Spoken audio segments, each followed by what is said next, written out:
Bonjour à tous et bienvenue dans Express Orient. Au programme cette semaine, cette courte trêve au Yémen. Les belligérants qui avaient accepté un cessez-le-feu de 2 mois samedi s'accusent mutuellement de l'avoir violé. Décryptage dans un instant avec François Burga, spécialiste du monde arabe contemporain.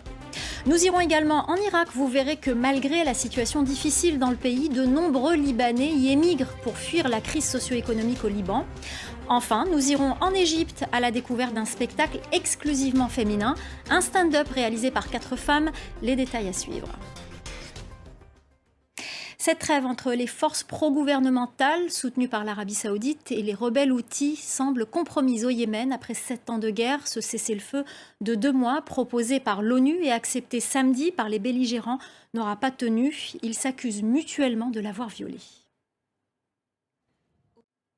Pour plus d'analyse, François Burga, directeur de recherche au CNRS, politologue, spécialiste du monde arabe contemporain, est notre invité. Bonjour. Bonjour. Alors, je tiens à préciser à nos téléspectateurs que vous connaissez très bien le Yémen, que vous y avez vécu plusieurs années et que vous êtes toujours en contact avec des personnes sur le terrain. Alors, cette trêve a été proposée et arrachée aux belligérants par l'ONU. Pourquoi cette tentative intervient-elle maintenant ? Certains commentateurs ont dit Merci beaucoup François Burga pour votre décryptage et nous avoir dressé la situation au Yémen.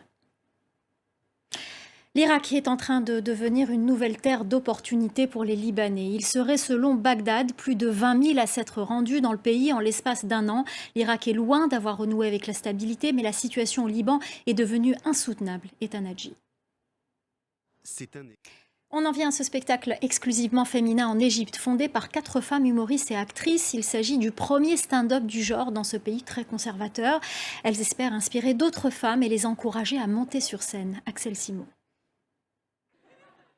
Les musulmans du monde entier ont entamé ce week-end le mois sacré du Ramadan, un mois spirituel de jeûne et de prière, un mois également festif, marqué par les repas en famille et les tables garnies de toutes sortes de plats préparés uniquement pendant le Ramadan. Voilà, c'est la fin d'Express Orient. Merci de nous avoir suivis. Restez avec nous. L'info continue sur France 24.